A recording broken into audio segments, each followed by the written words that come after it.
ఈరోజు ఉపాధ్యాయ దినోత్సవము. ఈ సందర్భముగా మిత్రులందరికీ శుభాకాంక్షలు. శ్రీ సర్వేపల్లి రాధాకృష్ణ గారికి సాదర నమస్సులు. ఉపాధ్యాయ వృత్తిలో ఉన్నవారికి, విశ్రాంతి కైకొనుచున్న వారికి సాదర నమస్సుమాంజలు.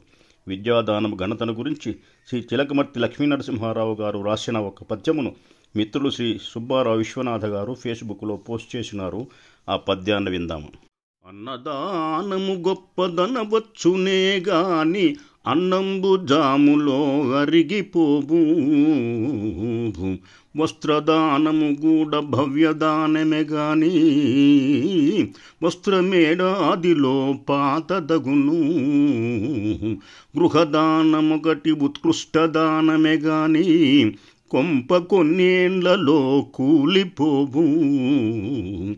భూమి దానము మహాపుణ్యదానమే గాని భూమి అన్యుల చేరిపోవచ్చు.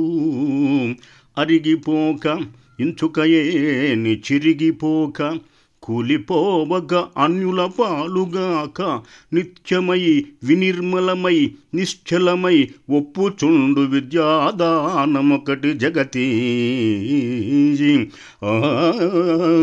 ఆ